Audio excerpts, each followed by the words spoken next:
Сәлем достар, сіздермен Дилорам.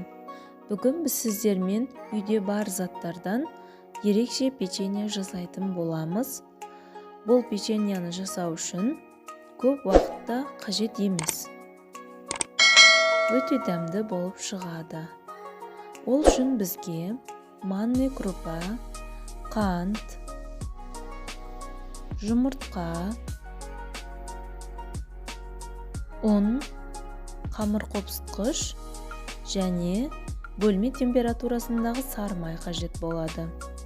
Ең алдымен жұмыртқамызды салып, үстінен қантымызды салып, біркелкі масса болғанға дейін араластырып аламыз.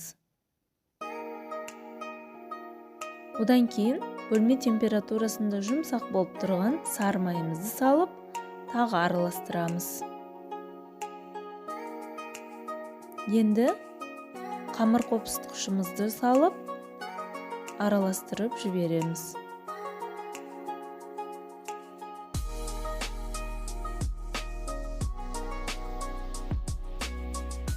Манный крупамызды салып, біркелкі масса болғанға дейін араластырамыз.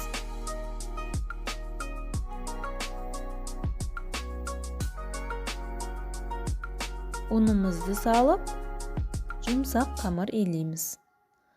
Қолмен араластырсаңыздар да болады. Мінекей, осындай қамыр дайын болды. Енді оны жарты сағатқа тоңазытқышқа алып қоямыз. Жарты сағаттан кейін қамырымыз қолға жабыспайтын жұмсақ қамыр болады. Оны кішкентай домалақ жасаймыз. Қаласаңыздар, үлкенірек істесеңіздер де болады, немесе басқа формада жасасаңыздар да болады. Ол өздеріңіздің еріктеріңізге байланысты. Мінекей, осылай кішкентай домалақтарымызды дайындап, қызып тұрған пеште алды-арты қызарғанға дейін пісіріп аламыз. Көріп тұрғандарыңыздай осылай әдемі болып көтеріліп шықты.